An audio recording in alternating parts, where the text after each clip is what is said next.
Welcome to Movie Life Crisis. Join us as we watch the best movies from 30 years ago.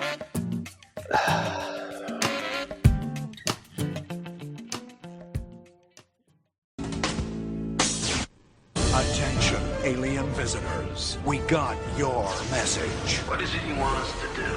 Die. But maybe you didn't get ours.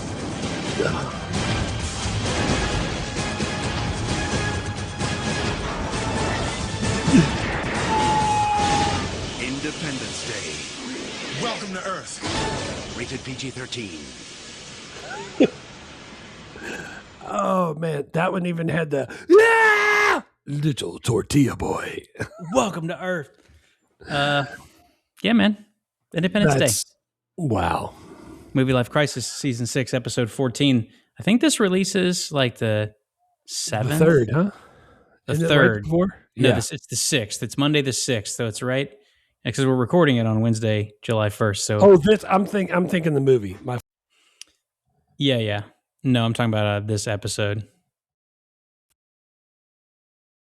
The movie though, because we'll be the 6th and they were the 3rd. That's pretty close. We're close. Yeah. The biggest movie of 1996. I'll take it. And I celebrated Of course, it's Will Smith. by keeping my mustache in honor of Will Smith in this movie. His is super thin. Mine's not look that cool. I think we should celebrate by having our president stand on the back of a truck with a bullhorn and give a speech like that. I think we should celebrate by think that would putting be him in good. the cockpit of an F-18 and letting him go. Let him go nuts. I think it'd be great. Ah, man. Wow. Yeah. He was a fighter This pilot. movie... Wasn't he? This He was- movie is not like was he I remember. military? No, but there's a reason for that. There's a reason you remember it differently, because I did too, and I thought very hard about it, and I think I figured it out. But that we'll get into it as we talk, because for sure I was picturing in my head like Bad Boys, Will Smith. Yeah. And it wasn't even Will Smith. That wasn't the thing, but it's different. And I know exactly what you're thinking.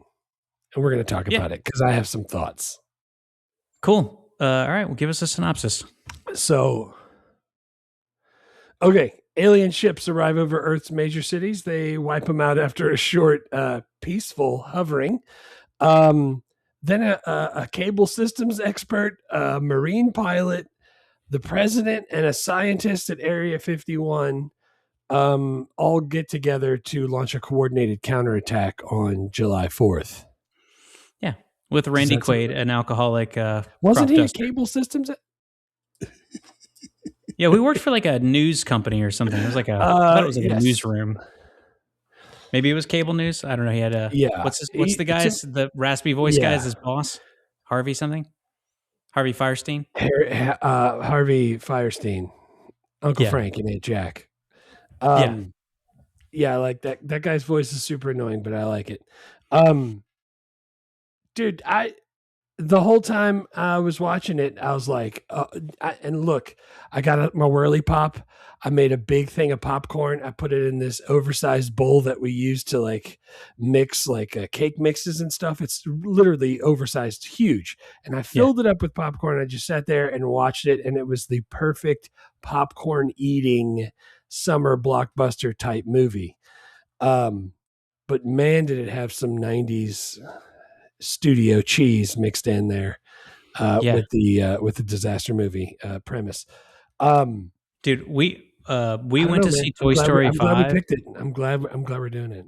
We went to see Toy Story 5 in theaters, and they sell the like you can get like the family sized combo. It's like a drink and it's a large popcorn, and I think it's some kind of candy that goes with it. And that combo was $50, $50 American dollars. Holy shit. Dude, the whirly pop I bought on sale with, and I got some kernels and the flavacol that goes on top, and the oil. All of that didn't cost $50. I know. Well, the problem is I can't It's bring out all of that. control. Dude, now that baggy pants are back, I'm going to the movies No, you with can't friggin' do with like a fondue pot in my pants. Like I don't give a shit. Like I got 2 liters in my pockets. I'm like, dude, I get the popcorn. I'm like, I'm contributing, but I don't have $200 to spend on snacks for a freaking kids movie. Yeah. No, it's definitely a lot. Yeah, Kat said the same thing. I didn't see it because I was building a deck, but they went and saw it, and Kat said, "Oh, you get the little cardboard things," and I got a large popcorn and split it between the kids. Except Jake's 14 and he's an offensive lineman. So, do you think that was enough for him?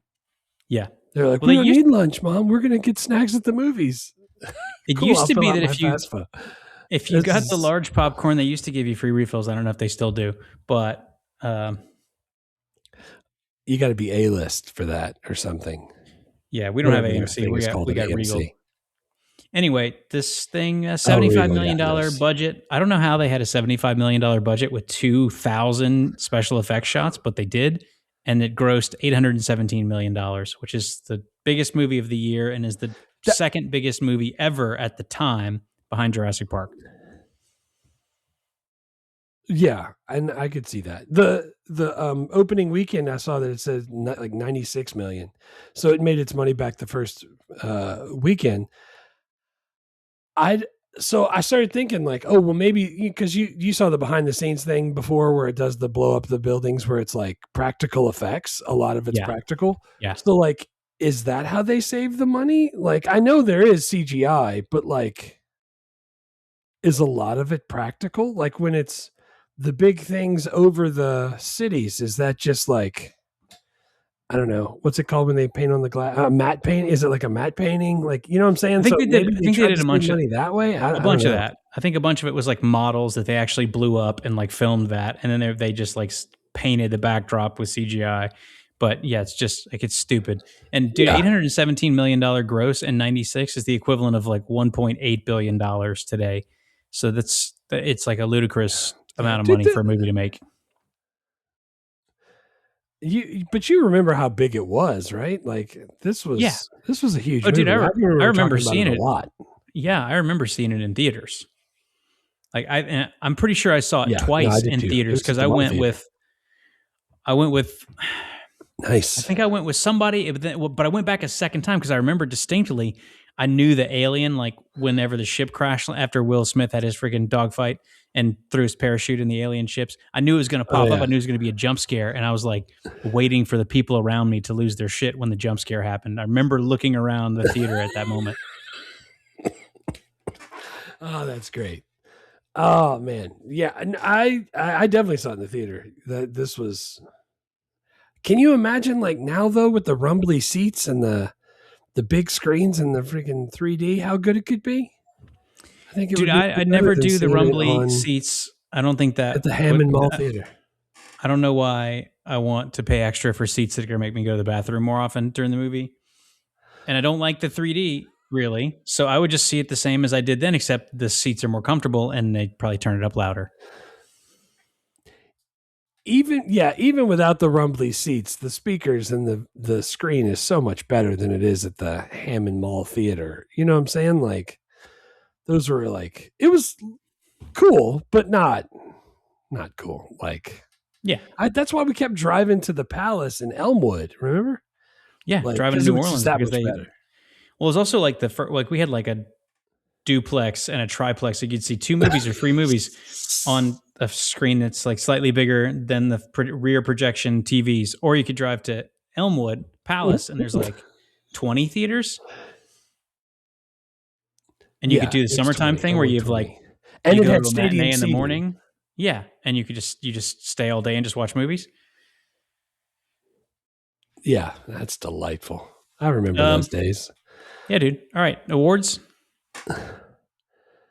It won Academy Award for Best Visual Effects. It was nominated for Best Sound, but it didn't get that at the 69th Oscars. But it did win Saturn Awards: Best Science Fiction Film, Best Director, and Best Special Effects. So that ain't bad for the type of movie it is. You can take home some Oscars. That's great. Yeah, dude, well earned and totally worth it. And it did have cool special effects and great sound. So I totally get that, especially in the surround sound. Like I was telling you before we started, I had this thing cranked, and it was like rattling windows. It was great sound. Yeah, dude, it was I didn't like the and score. It did have a sequel, even though it won a bunch of stuff. But I just the sound I didn't was either. badass. I remember the score being different, but I could be wrong. Have you seen the sequel? No, I'm not gonna. Resurgence. Ever? No, dude. Why would I want to see a shittier version of the movie that I liked that's already out? Like I'm not nostalgic like that. I mean, I just will. The original thing is there. I don't. Yeah. Do you want to see a crappier version? Like, dude, remember? We got the freaking the Playboy Centerfold of Pamela Anderson. There's another one now. She's 60. You want to go out and get that? No. Yeah, but that's different. They can make it look better now, right? I'm gonna watch it. I'm gonna watch it this week. I'll let you know. Yeah. I'll report back. You should definitely do that. I'm gonna watch Resurgence.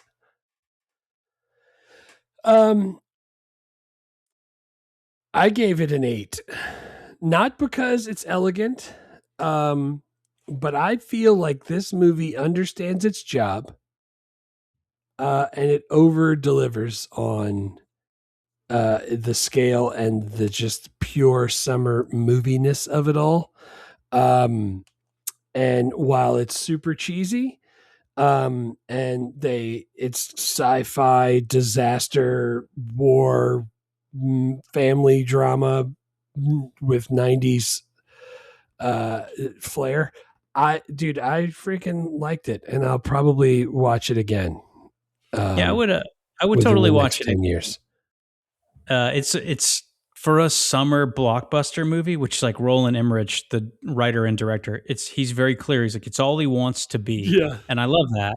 And this is as well as he ever does do it. And I got an 8 out of 10 for me as well. Like, it's part Top Gun, it's part Mad Max, it's part like Aliens, Close Encounters. But the cast is ridiculously good. Yeah. The scope of the movie is so crazy. But it's also like, it's 2.5 hours long. It's got some bits that are really fucking strange. Yeah, there's stuff. Like, I don't think they can take a lot out. Score is all that great, but it is like, if you're going like, dude, I got to show my kid the best summer blockbuster movies of my life. Like, this is going to be on the list. Yeah, it's got to be this. And the guy who does this works with Roland Emmerich a few more times. I agree. I didn't think the score was great, but I feel like the only part that I felt the score in the movie, because like Luke Skywalker's like walking out to look at the binary suns, and freaking the score from John Williams comes in. It makes you feel shit. Yeah. I didn't have that at all through this. There was no, even the tense music building up, I didn't feel it. Now, when he was giving his "Today is our Independence Day" speech, the swells of the music, that's the only time I can vividly remember going like, hey, all right, the music's here. But all those other times, I wasn't feeling it. So yeah, that the score and the length were the only reasons I gave it an 8. And I was thinking, because when I was watching, I was like, dude, I don't remember this part taking that long. Like there's like 45 or 50 minutes for this thing. Like, there's like 20 minutes of just like aliens are slowly coming in and like nothing's blown up yet. Like, we haven't even seen Will Smith. And I was like, this shit is really like, they're building it up real slow. And then when it finally, like, when the aliens finally attack and blow up everything, and then it's like, cut. It's like freaking July 3rd. I was like, oh shit. I was like, this thing's like just now getting rolling. Yeah, it's just getting started. Well, so wait, did you watch the extended cut? Where'd you watch it? Disney Plus. This time. Disney Plus. Yes. So that's the extended version on Disney Plus. Oh, dude, I didn't even. So it is actually, they do make a shorter version, but it ain't that short. It ain't that much shorter. It's like 10 minutes shaved off. The one I watched, I saw the one on Disney Plus, and then the one I have was like 2 hours, 3 minutes or something like that. That I that's borrowed from the internet. Mine was 2.5. Yeah, but oh man, yeah, that's the extended one. It adds a bunch of deleted scenes in there. But even the deleted scenes in there, I mean, taken out of there, it still feels kind of like the whole. They had this first lady die, and then she didn't die and survive the helicopter, only to die when she gets to Area 51. Oh, what are we doing? Just have her die once and call it. Yeah, and You know what I'm saying? Mary Like- McDonnell, the first lady, but also like that part was messed up because the president, Bill Pullman, is there with his daughter, whatever that kid's name is, and it's the doctors just told him like, hey, we're not going to be able to stop the bleeding. She's just going to die here in the Area 51. And his like 7-year-old he's like, hey, just go out in the hallway. Mommy's sleeping. It's like, just she's fucking dying. Should the kids say goodbye? Maybe let her say goodbye, especially since you're about to get in the freaking F-14 and go, you might die also. Then you're stuck living with Jeff Goldblum, which sounds like a delight. But I'm saying like, I don't know. I don't know how you're supposed to handle that moment as a parent, but I feel like you should say like, yeah, she's not sleeping, she's dying, but you should probably say goodbye. This is going to be really hard. But also, I'm not going to send you to the hallway and tell her she fell asleep and then she went to live on a farm. What about the cookies, Daddy? We already saw that girl once. She was really good in One Fine Day. Yeah, totally agreed. But you should watch the one next time you watch it. Try to find the not extended version. 2 I didn't know hours, that. 3 minutes, including I'm definitely do that. Credits, I think. Yeah. Let's do scenes. Either way is good. What's your first scene? Dude, the first scene is July 2nd, the global destruction, the synchronized firing of all of the, primary weapons of the large discs. It shot the White House and it exploded. Like the wall of fire going out in a circle, like rolling through the buildings. It's like LA, New York, Washington, in America. It was some spectacle, man. And a lot of it wasn't CGI. And that is cool that they did it that way. Yeah. That's my first scene. I also have the miniatures and the model of the White House that they built was like awesome. 10 feet by 5 feet. Yeah. It was freaking huge. And they set off like 40 explosions and filmed it. That's cool. See, that's great, and they did it with a high frame rate camera, so they could slow it down if they needed to, and get every little thing exploding, and the Capitol building explodes. Dude, it was that whole part is. And once Fox realized that's what they had, like they started. I can remember like the White House exploding on TV, and me going, "Dad, remember that when we watched that movie? There's the part that." The White House explodes. That's cool that they started using that to get people in the theater, and it totally worked. Yeah, man. Well, yeah, all I could think during that scene, truthfully, is Futurama, where it's like, we're going to attack your planet with our anti-monument lasers, and just blow up all the tourist attractions. I felt bad for the guy who was filing paperwork. He had like a filing cabinet open, and you could see him. He like turns his head and looks as the explosion hits him. Like he was working late and died at work filing paperwork. That sounds horrible. Yeah, dude. I mean, there's a metaphor in there. Don't work late. Go home.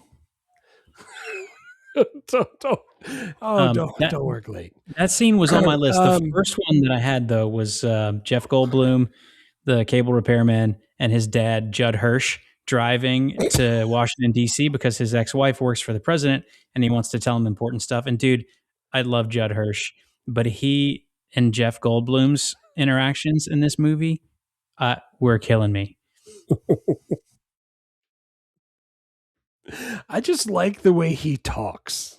Yeah. Like he has the old Jewish dad down perfect. Dude, it's textbook old So Jewish good. guy, and I freaking love it. He's like, they're driving and Judd Hirsch, the dad, is driving because Jeff Goldblum is a hippie who just rides his bike everywhere, and he's like, "Could you drive faster?" He's like, and he's like, "Why? What is with the hurry?" He's like, "You don't think that's the White House? You think they don't know what you know? They know."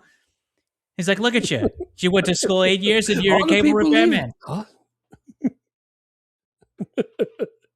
Yeah, dude, that exposition where he's like, because I forgot, I remember him working at a TV station.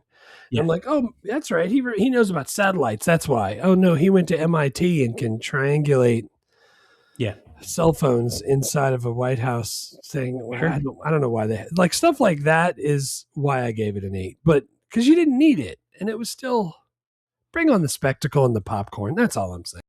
That's funny, man. I actually like that bit. I remembered that he like takes this weird looking antenna and sticks it on his car, and he could triangulate his wife's cell phone. And also, she always keeps her private phone listed in this disc that has all the phone numbers in all of the world. I loved that. And like he's like, just go to the window, and he's like, him and the dad are out there waving, and she's like, I hate when he does that. What about dude, how often do you think I was thinking about that while I was watching it. So he has a disc. How often do you have to update the disc? Like how often do you think new phone numbers start? Yeah, like every day somebody buys a phone and gets a new phone number, right? So like, well, it's funny because back in the day, like they were going, hey, look, you could just instead of buying like $2,000 set of encyclopedias, you can just have these 2 discs, and they have all of the encyclopedia stuff on there. And you go, oh, that's pretty cool. But then like, yeah, phone numbers, like I need those to be updated more than that. Right. Those end maps. And that's why I never understood the little GPSs. Like it's something not going to update. Like you can't just keep that more than a year or 2. Like doesn't the one that change? I had in like 2007, I had to like bring inside and like plug into a computer and download a map and up like you could do it whenever you wanted to, but I did it like never. But that was the plan. That's crazy. The last thing I can think of with a map with you, there was 2 things I can think of: stopping at all of the welcome centers to get the free map, and your dad printing off all the stuff on MapQuest from his office before we left for Montana. Yeah, dude. Before I left to go up there. Like in color, like 40 pages of MapQuest directions from Hammond to Montana. Yeah. And it's just step-by-step instructions, and the spacing is god awful, and the margins are so thick. So it really was like 30 pages. It's great. Yeah. That was a classic. Oh man, we don't need any of that. What's your next thing?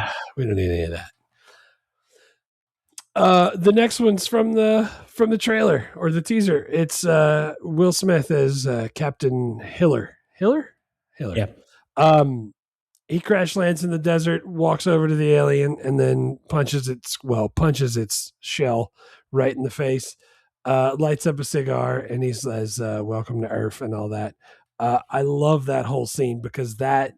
First of all, I was watching the behind the scenes, and they were talking about how Will Smith just was vamping there. He was just like, I could have been at a barbecue. Like that whole thing. He was just making it all up. And what the hell is that smell? Because like the salt flats that they were on apparently smelled really bad. And he was making all that up. That's the part I love. And when I'm thinking of this movie, that's the part I'm thinking of. Him dragging it behind him with the one where he punches the alien is different than the one where he's dragging it in his parachute because they cut in between it. But yeah, dude, I like when he's dragging the alien and he's like freaking wearing his tank top. He's like, got your dreadlocks hanging out the back of my parachute. What the hell is that smell? Like, I love that part. See, that's the Will Smith I like, and let him do that. Yeah, I have questions too, though, because the alien like survived the crash landing of his shuttle after they're doing their dogfight, and then Will Smith, I guess, punches him so hard that he knocks him unconscious for like hours and hours and hours. Because later on, when they had to kill that alien, they Yeah. had to freaking light him up with bullets, and I'm like, did Will Smith? Was he Thor right there? No. See, they had cut open his exoskeleton, and they actually shot the alien itself. I'm guessing. I got nothing. I really don't. I don't think it's the whole time I'm watching it and I think about stuff like that. You know what I think of? I think of Mark Hamill telling that story, and he does that Harrison Ford impression where he's like, "Oh, we were just in the trash compactor. Shouldn't our hair be slicked back?" He's like, "It's not that kind of movie, kid." Yeah, That's how I just got to keep thinking. Like, it's not that kind of movie. Like, I can't agreed. do How that. does So Randy I Quaid, let it all the go. alcoholic crop keep duster pilot, know popping. how to pilot an F-18? Probably. I mean, could you learn that in an afternoon? It's all Because the I don't same. think you can. It's all the same. All just levers. It's Yeah, all dude. it's all the same. It's all And my third, it's all speaking of Randy ball Quaid, bearings my these third days. scene is the final alien attack. Will Smith and Jeff Goldblum fly up to the mothership, and they give the alien a cold, and then everybody attacks down on the ground, including the president, who doesn't have anything better to do. And I love it.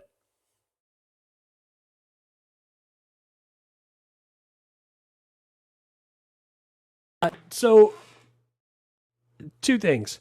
Why did they not think about all the people outside before that lady said something? That's ridiculous. Yeah. And second, even if the president is, now that they know the whole cabinet's gone and the vice president's gone, why wouldn't, what's his name, rip off their heads and shit down their neck? That guy, why wouldn't he try to stop him and say, like, dude, you're in charge? We need Robert Loggia. designated survivor. Loggia, that's right. Yeah, you'd think he why would don't- like, you can't get in an F-18. You're the president, and the vice president's dead, and we're in a bunker, and you fired the Secretary of Defense. You're just going to have to hang back. Right. And he was, of course, he's really good at it, which is Sure. obviously how he became president. That's how we got Right. our president we have. Like we expect him to be really good at it, but man, I don't know. The whole time Dude, I was just like, why are they letting him get in there? Yeah, as much as you and I are not fans of our current president, I'll tell you one thing I would love to hear him talk about other presidents in the movies and the job that they did versus what he would have done in their shoes. I think that would be very entertaining. I feel like you should tweet it to him. Like, No, just thanks. find a clip of him doing something, or of one of the presidents in the movies doing something, and then just send it to him and just be like, "How would you handle this, sir?" I think he's still banned I feel from Twitter, and I left Twitter years ago, so we're just gonna have to. Well, you know not what I know the mean. answer. You got to send it to him somehow. Get on the whatever his is called, Truth Social. You should get on that. Who's to say I'm not already on there, just lighting it up all the time? I'm not. Yes. What's your third scene? All right, my third is the president's speech. I feel like somebody has to put that in there. Like, I got that in my quotes. I feel like that's a part that people remember from this. Like, I feel like it doesn't have any visual effects or anything like that. It's just the guy getting up there giving a speech. And from what I was looking at, they were saying how, like, they were going to call it Doomsday. That's what Warner Brothers wanted to call the movie. So Emmerich and the guy that wrote it with him, Devlin, they started writing this speech for him to get up there and give it. And like when he says, like, our Independence Day, they were like, all right, I guess we got to call it Independence Day since he's got that thing. I think the reputation of the speech outlasts a lot of the other stuff from this movie. The speech is really good. I got it in my quotes, and they Roland Emmerich, the director, and Dean Devlin, the producer, who wrote the movie together. They even said that, and who knows if it's true, but they said that, like, we wrote the speech as just a placeholder, and like thinking that we would rewrite it before we shot it. But then when like Bill Pullman rehearsed it, he did such a good job with it. Like everybody on set was like, the crew was like cheering, and like people were ready to run through walls. And we're like, I guess maybe we're good. We just probably film that. Yeah, let's just keep it. Let's do that. That's awesome. Yeah. But dude, Um, it reads like a first draft, but it also is really good. Yeah, it's again, that's the only part I remember the music. Again though, could you see our president giving that speech? No, dude. Hey, of course not. Oh man. Let's Oh, do one quotes. more What's your thing first? about All right. wait, real fast. That whole part. When they finally do blow it up, and the ships all like crash. Did it crash on top of the mountain that they were buried under in Area 51? Like, or that area? You know what I'm saying? Like, did it just go Yeah. straight I don't down? know. Like, are they Probably. buried under that? This is not I that kind think. of movie. Is Well, that what you're trying to tell Adam me? Baldwin said that Area 51 is like buried under. It's like 27 layers underground. So I think Yeah. a lot of it's underground. But again, like you said, not that kind of movie. What's Not your that- it's not what's that your kind first of movie, quote? kid. Mine was a toss up. It was a tie between Welcome to Earth and What the Hell Is That Smell? Yeah. I say both of those all the time. When Jake finally realizes something, I'm like, Welcome to Earth. Sometimes they even throw an F at the end just because it's Will Smith. Like ludicrous.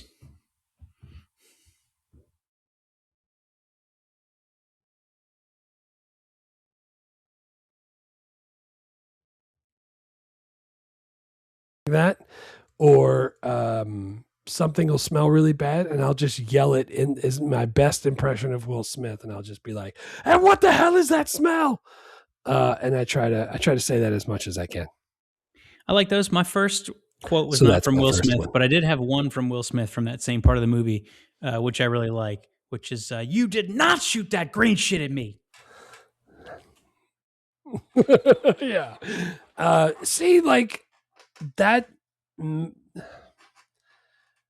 like I love that type of Will Smith and I feel like we lost that Will Smith somewhere along the way. Yeah, I think that's mainly I a want Bad him to, Boys I want him Will to be Smith. like that again. But I guess Men in Black Will Smith is Yeah. also like that. I'm a huge fan of that. That's what I'm saying. Yeah. He's still in there somewhere. I feel like we lost him maybe. My second Hopefully quote he'll be back. is from Randy Quaid, who is a delight, and he's like full on freaking Cousin Eddie in this movie. But it's like they're driving the freaking caravan of RVs, and he goes, "I've been saying it for 10 damn years. Ain't I been saying it, Miguel?" Like that shit. I remember so clearly. Oh man, he looks like he believes in aliens for real now. With his crazy hair and his long beard. I like Cousin Eddie, and I like him in this movie, but I didn't have any quotes from him. Yeah. I have kind of a deep cut for my second one. Okay. Do you know who Dan Lauria is? The dad from the Wonder Years. He was in the Yeah. very early part of the movie, in the Situation Room. And I don't know why it's stuck in my head for all of these years, but I can remember like hearing it the first couple of times I watched it and always going like, what the? First of all, there's no way that big ass ship made it all the way to the moon and they didn't know it yet. Like Yeah. it passes the moon and then they're like, oh, by the way, there's a spaceship here. We should do something about it. But also the guy from the Wonder Years said it's roughly 550 kilometers. And when he says kilometers, I don't know why it bothers the shit out of me. But now I say kilometers on purpose when I'm talking about stuff. Where people expect me to say kilometers, I say kilometers. And that's why I put that in there because I like that, and that's where I got it from. And I didn't remember that's where I got it from until I watched it this time. That's a great tidbit, and yeah, your primary job is to educate the youth of Southern Louisiana. So I wish you would not mispronounce kilometers because they already don't know anything. Kilometers? Well, it's not like I'm teaching a photography class. I'm just But I'm you're teaching kids who saying need all the help kilometers. they get. They do need help. My Oh, third man. quote is just the Independence Day speech, which I won't read the whole thing, but it's But dude, it's in less than an hour, aircraft from here will join from others around the world, and you'll be launching the largest aerial battle in the history of mankind. And then, dude, but he like builds it. He's like, we're fighting for today we celebrate our Independence Day. I was like, that's a hell of a speech. I like that. He was just like up on the back of a truck, like just freestyling. I like that extemporaneous speech to rouse people up. When he says we will not go quietly into the night, like the whole, I don't know, Dylan Thomas or whoever wrote that poem that I think he's paraphrasing. Dude, that part was pretty powerful. It was pretty powerful. And again, music comes in right at the right time. Your boy, David Arnold with the music did it right there. Absolutely, dude. That's a great moment. It's a great scene. It's a great speech. Bill Pullman is my jam. He does a fantastic job. That's a freaking high point of the movie. Yeah, dude. That's my 3 quotes. So my third one is when they're in the spaceship and they finally get loose and they've already shot the nuke and they had resigned to the fact Will Smith and Jeff Goldblum are smoking cigars and they have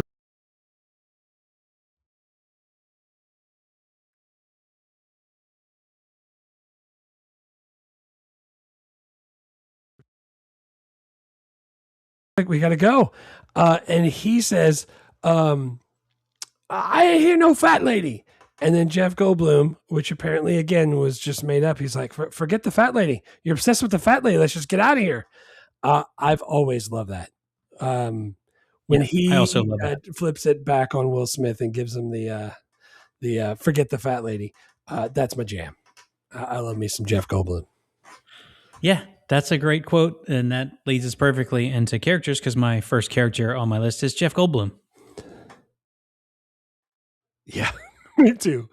Me too. He plays David Levinson, super neurotic, very environmentally conscious.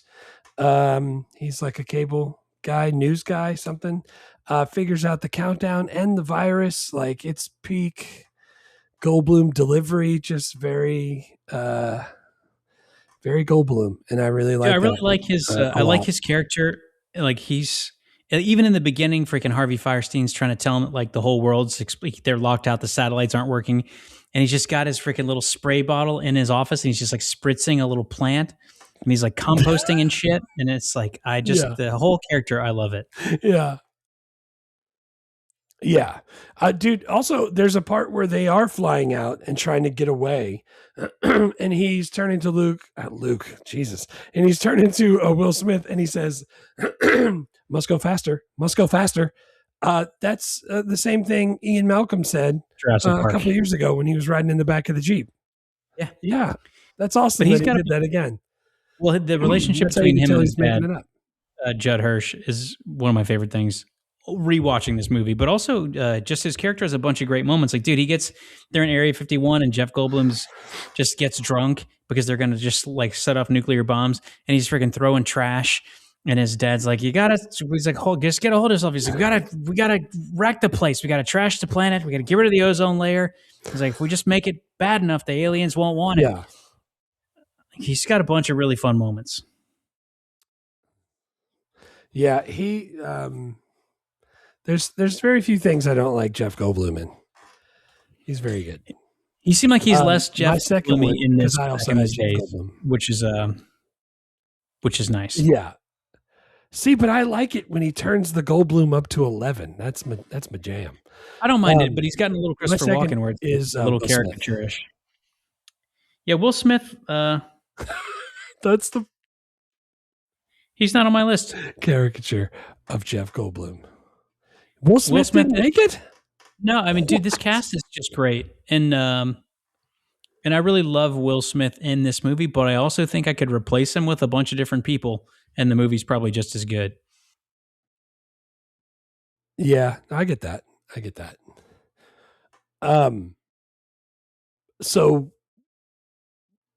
I mean, everybody knows who Will Smith is. Everybody's seen all of his movies.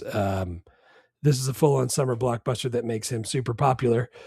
He goes on to do Men in Black and Enemy of the State and Wild Wild West and saves the world 1,000 times over. So everybody knows Will Smith. I want to know who your second person is. My second person is Judd Hirsch. Nice. Dude, he's got. I didn't remember him having this big of a part in this movie. He's Jeff Goldblum's dad. He drives him to Washington. He's telling Jeff Goldblum's telling the president. And dude, he's like, I didn't know I was gonna meet the president. I'm dressed like a shamil. He's like, and like Jeff Goldblum's like yelling at the Secretary of Defense on Air Force One, and the Secretary of Defense is like, "Get this guy out of here!" And he interrupts. He's like, "You'd all be dead if it wasn't for my David. You listen to him." And he's friggin' such a stereotypical Jewish parent, and I loved it. Yeah, no, he did, dude. He also turned it up to 11, and I freaking love that. He is also, he's like a grandpa on what's the Goldbergs. Yeah, and my kids watch that all the time, and every time I see him, I freaking love him. That's a good choice picking him. I'm glad you did. Those two I really liked, but all of their they had really good character arcs, and Judd Hirsch is one of my favorite. Like, he had a bunch of moments in this movie where that character was important, and I had kind of forgotten that.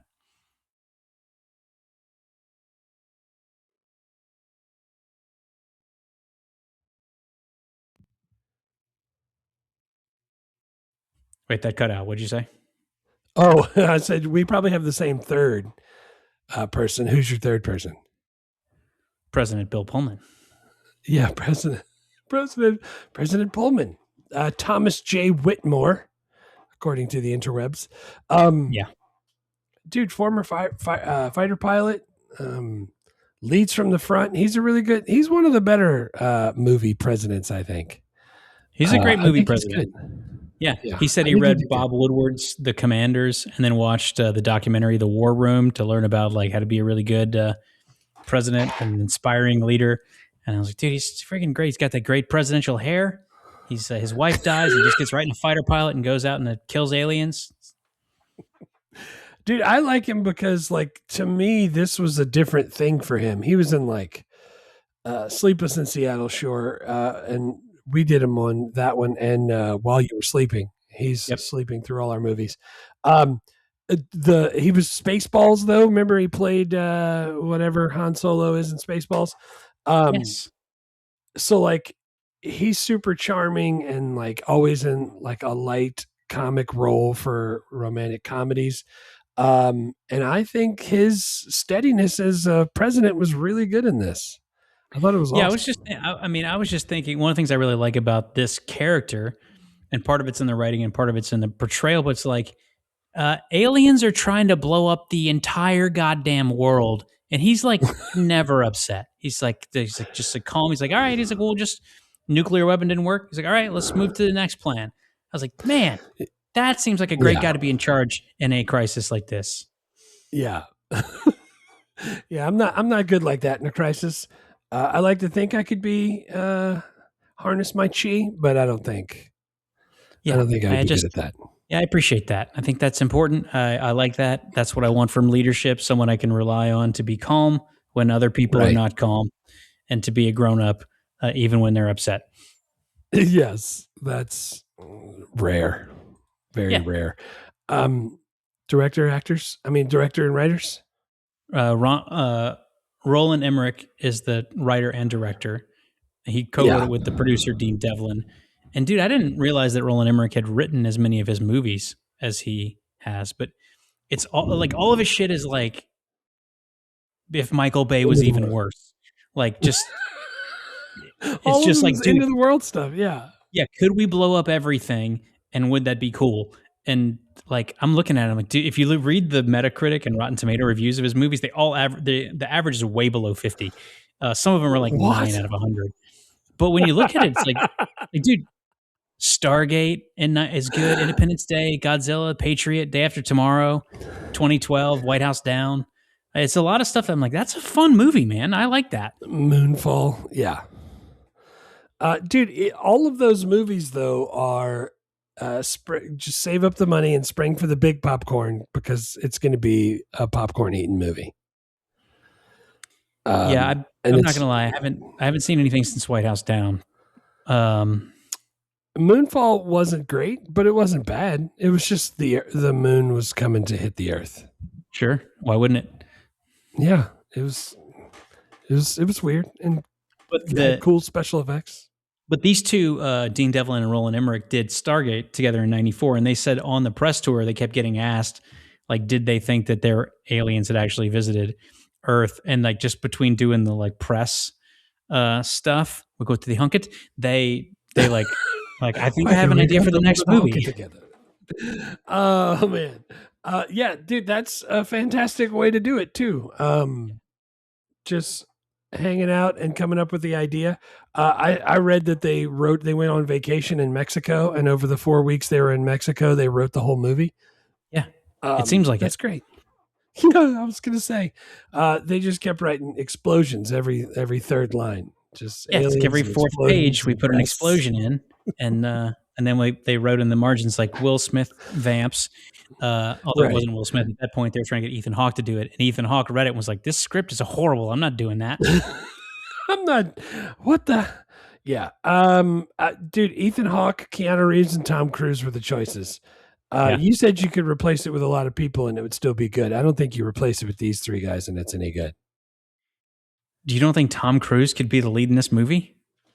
I don't, dude. I want it to be like I like the Will Smith funny. Him back and forth with Jeff Goldblum's what I like about that part because he's like got his chest all out and he's acting all.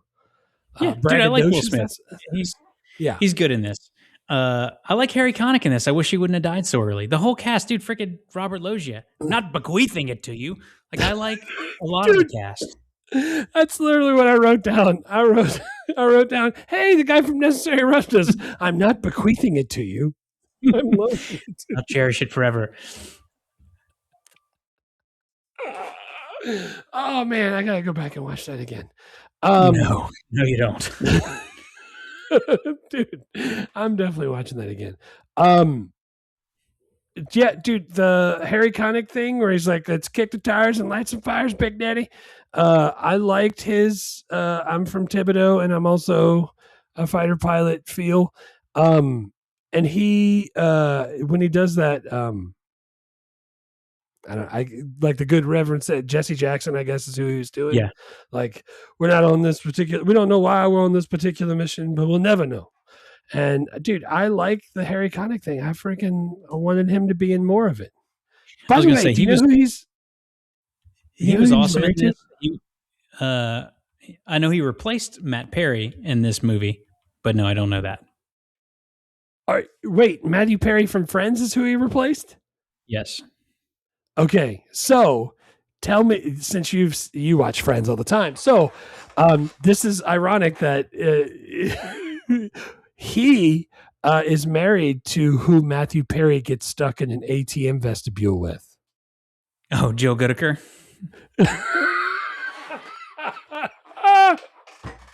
What are the freaking odds of that? That's freaking great. That's awesome. Yeah, dude, Harry Connick. I saw that. Oh man, was really good in the small part in this movie that he's like just comic relief for the Top Gun part of the movie, and he just like grabs onto Will Smith during the briefing. He's like, "Hold me," and then later on he's like he drops the engagement ring, and Harry Connick Jr. is like on a knee holding it up, and like someone else walks into the locker room and just turns around and walks away. Yeah. Oh man, Harry Connick's a good actor. He's great, man. I was just thinking, like, the only movie that I watched that he's like the lead in is Hope Floats. That's in a couple of years. But every time I see him in a movie, I'm like, this dude's good. I wish he would do more movies. Isn't who's what's the daughter, Mae Whitman? Isn't she in Hope Floats? Cool. Probably. She's doing a lot of work. Isn't it? Yeah, that's her in Hope Floats. Nice. She's I have an urgent message for stupid Sammy Parker. Yes. She was on One Fine Day, and she was in Bye Bye Love. That's two movies we've seen her in already. Yeah, dude. She was doing a ton of stuff back in the day. What about James Rebhorn?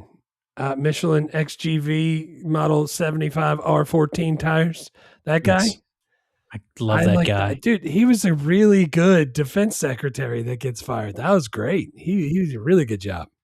I mean, this cast list is crazy, man, because there's still people we have not mentioned that were in this movie that are really good. And like, dude, Vivica A. Fox is fucking fantastic in this movie. Haven't talked about her at Yeah, all. she is. Like, Yeah, I like she Adam is. Baldwin in this movie. I forgot he was even in there. Yeah, Dude, did you recognize who the long haired hippie scientist guy was? That's Brett Spiner. I don't know how you say his last name. That's Star the guy who Trek guy, plays right? Data. Yeah, it's Data. I didn't dude, recognize him until this time. A lot of good cast there. Bonus good. When Judd Hirsch said, "I was like, if I'd have known I was going to meet the president, I would have worn a guy look like a schmeal." It's like I've heard that. I'm gonna look that up before. And so I'm looking up this. Anyone who is Jewish is like, these guys are so stupid. But you got to understand, we didn't meet any Jewish people until we were in our 20s. This is Southern Louisiana. Yeah. But like the schlemiel and the schlemadel and schlemazel in Yiddish is like the schlemiel is like the clumsy waiter who trips and spills the soup, and the schlemazel is the person that the soup lands on. But those are like Yiddish archetypes. And so like I was like looking about it, I was, dude, this is awesome, because like Woody Allen always in his movies has a schmiel and a schlemazel, and like supposedly George in Seinfeld is the schmiel and Jerry is the schlemazel. I don't the only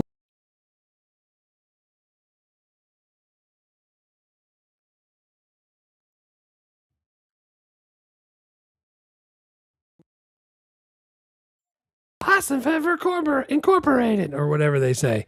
Yeah. That's the only reason I even knew those words, but I had no idea what they meant. That's awesome.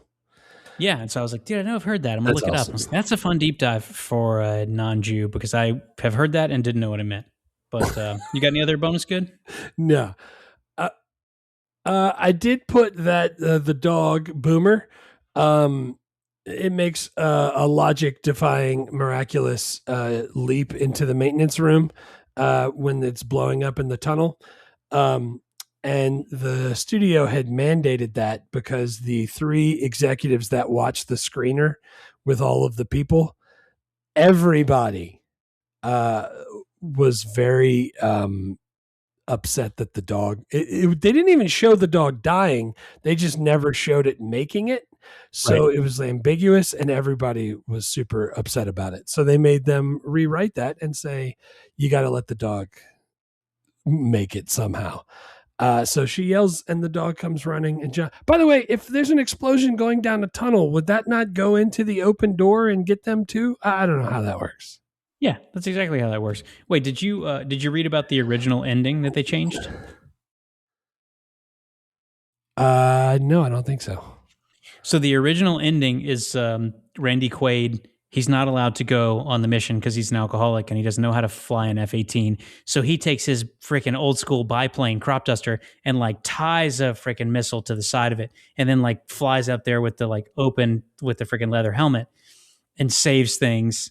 And they tested the movie with that ending, and it was like, it tested like amazingly well, like 90 something percent. But the director and the producer were like, I don't think that makes the defeat of the aliens seem like an accident. He's like, we got to change that up. So they went back to their original scripted ending, which is like, he is allowed to go with everyone. And they called the whole cast together. Like, the movie's done. They call him back for one day, and they shoot the thing in the hangar when he's like explaining to him how to fly the F-18, and they shoot some stuff in the F-18, and like Lisa Jacobs, his daughter had like gone to do another movie and shaved her head, so like they put a wig on her. But like they brought him back and did the reshoots where he's flying the F-18, which is, first of all, crazy because you can't do that, but also is a way better ending for the movie. Dude, I don't know that I would have liked it if he tied a missile to it and freaking flew his Dusty Crofhopper up in there. No, that would have been horrible. I mean, I'm sure it would have been a fun movie, but this ending is way better. Yeah, it is. It is. I like that. I'm glad they changed it. They changed it. I don't have any other good. You want to do worst? Sure. Yeah. What you got? I talked about some of it. Like, freaking Will Smith punches the alien out. It's out for hours, but then it takes like 30 bullets to actually kill it. Yeah. Will Smith is he's a black knight for the Marines, which means he's a fighter pilot. He also just takes a helicopter. They're not the same. If you can fly an airplane, you can't. It's not like riding a bicycle and then riding a tricycle. They're totally different. Unless you're Tom Cruise in real life, who can fly both. But like, Yeah. I feel like the crossover is more than you would think, but I don't. It's not the same no, at dude, all. I totally know. different controls. Yeah. Yeah. But also, I really like that part because Will Smith's like, just tell him I hit you. Yeah. That's a big old meathead guy. Yeah, dude. So for me, I like how they use just broad archetypes and they don't apologize for it because like it's the 90s first of all and it's a summer movie. So they're like, we need a nerd hero, we need a swagger-filled pilot, we need the haunted drunk that's been abducted, we need an inspirational president, a stripper with a heart of gold, like a mad scientist, bringing Area 51. They just threw all of that shit in there. Get them all in there. I freaking kind of liked it. But if you tried that now, I think it would be, are people just more sophisticated? I know we're not because I've met people, but I'm saying like, why would this not work if you made it again, just like this? Yeah. I think the problem is that it's because it has been done. Now people have talked about it, like these two idiots, me and you. And now it's like, you got to fucking change it up some, even though if there was no memory of the past, you wouldn't have to change it up. You just keep redoing it over and over again. Yeah. It's not to me. It's like, hey, it's what's cool is to make a movie that isn't filled with stereotypes. Like, I'm okay with that. Doesn't make the movie worse. And have her not have a heart of gold that can drive a stick shift fire truck. Dude, have the stripper. Have the stripper be the one who went to MIT, and that's how she's paying for it. I love that. Oh, man. Nobody ever gets my jokes when I take out the really big chicken breasts, the ones that are filled with like saline and stuff. And I'm like, man, these chickens are dancing their way through dental hygienist school. Look at the size of these breasts. And everybody just stares at me and that doesn't say anything.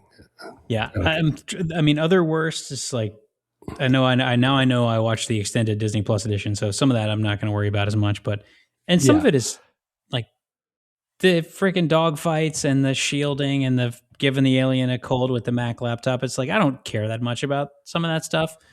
Yeah. I like how it was the Mac PowerBook that gave it I'm glad Apple is okay with working together with the aliens and letting that tech work together.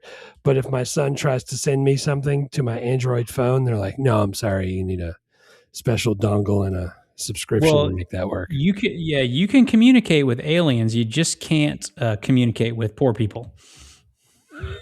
Dang, Mr. Horn, I didn't know you was that poor. You got an Android? Idiots. That's great. Yeah, dude. 5 questions. Wait, one more thing. I see it at the bottom. I forgot to mention. They gave the kid. All right. Also, I didn't like the scene where the daughter, Mrs. Doubtfire's daughter, is just trying to hook up with people, and she doesn't want to die a virgin, and it just keeps coming up. But the kid her brother's sick, and the kid that comes to the door is like, here, this is all we got.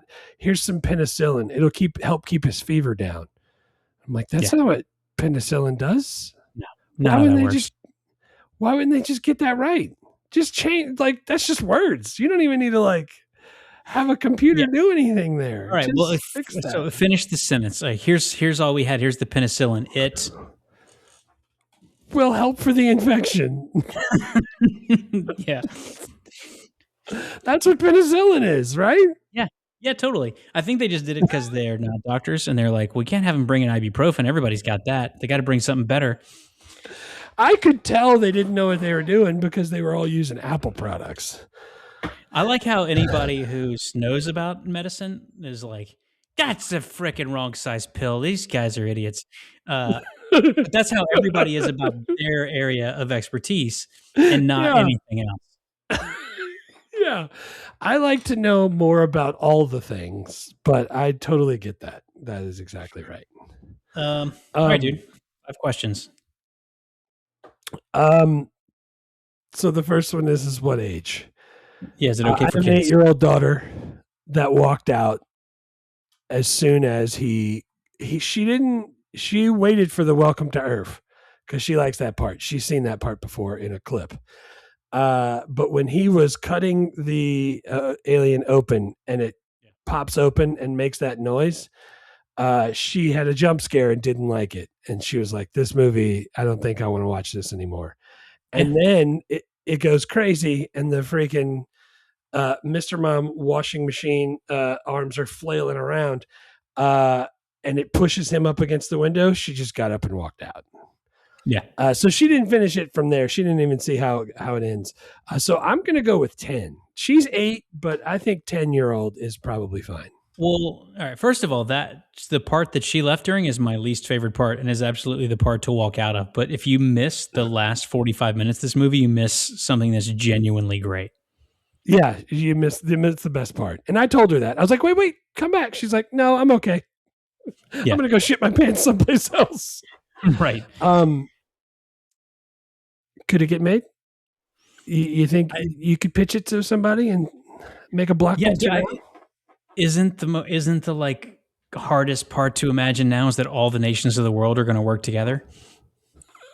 Everybody but us is all working together to get something we're done. We're going to figure out a solution and then we're going to tell the other countries. We got it. We figured it out. Like, no, we're just going to save our part of the planet and then let the aliens have the rest. No, that sounds like us. But yeah, dude, I don't know. Disaster movie for sure. Alien movie, yes.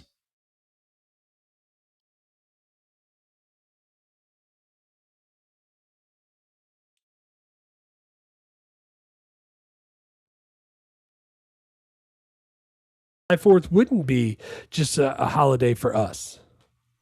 It would be a full-on holiday for everyone's independence.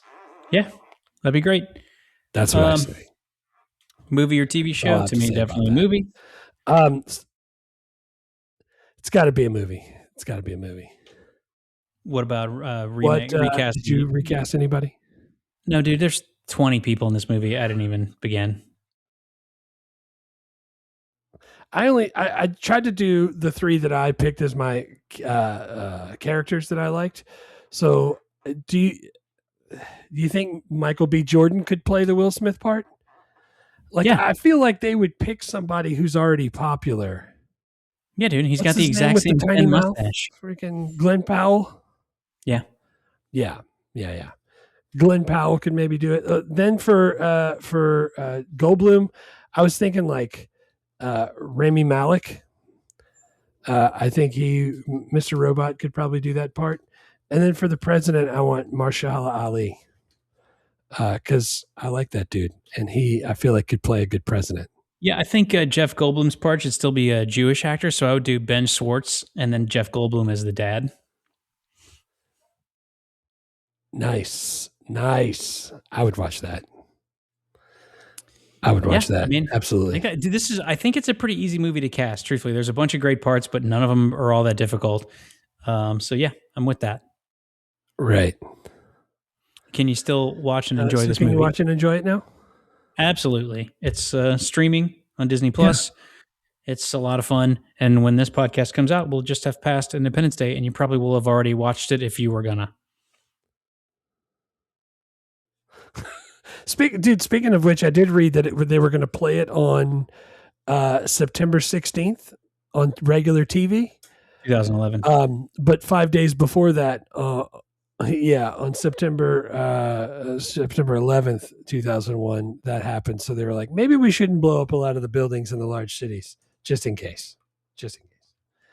But yeah, dude, I hope everybody goes and watches it. Try to find the non-extended version. It'll make your time go by a little quicker. Yeah. But it was still good. It was awesome. Yeah. All right. What else? Thank you guys for listening, as always. And we'll be back in 2 weeks with, I say Phenomenon. That's my vote. Something like a phenomenon. Oh, wait, that's not from that movie, is it? No, that's not. That's wrong. That's LL Cool J. Vaya con Dios. Vaya con Dios. Thanks for listening to Movie Life Crisis. Please subscribe, rate, and review. And remember, don't drive angry.